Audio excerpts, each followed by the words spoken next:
Wala naman daw bantang nakikita ang PNP kahit may mga kaanak ang Maute Group sa Metro Manila. Pero ayaw pa kasiguro ng mga otoridad. Pati mga namamahala sa mga concert sinasanay ngayon para sa mas striktong pagpapatupad ng seguridad. Kasunod naman ito ng naging pambobomba sa concert sa United Kingdom ng singer na si Ariana Grande. Nakatutok si Mark Salazar. Isang napakalaking bangungot para sa PNP ang eksenang kagaya nito. Isang terror attack sa mataong concert ni Ariana Grande sa Manchester, UK. Sa darating na Agosto dapat gaganapin ang Ariana Grande live in Manila. Pero may mga agam-agam kung madadamay ba ito sa pagkansela ni Ariana ng ilang tour dates matapos ang nangyari sa kanyang Manchester concert. Sa Hunyo naman ang Britney Spears live in Manila. May concert din si Ed Sheeran sa Nobyembre. Based on what's happening abroad, well, we have no chance. Hindi tayo dapat maging complacent. We have, as early as now, wala naman intelligence report sa atin. We have to be strict and to employ these special security features.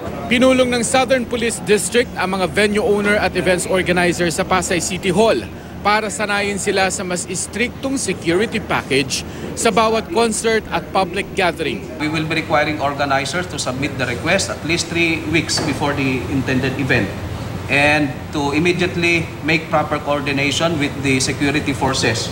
Sa ilalim ng security package, kailangan payagan ng isang pulis sa bawat 1,000 katao sa loob at labas ng venue.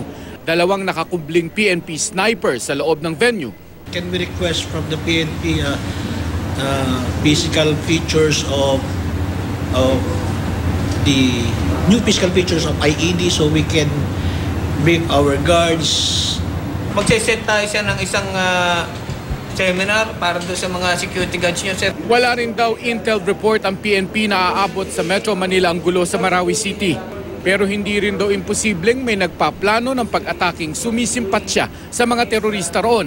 Ina-assume din natin yan, may possibility, pero with this type of security that we will be employing, I'm sure hindi sila makakaporma, hindi nila magagawa yan. Sabi ni NCRPO Chief Oscar Albayalde, merong mga kaanak ang mga Maute dito sa Metro Manila.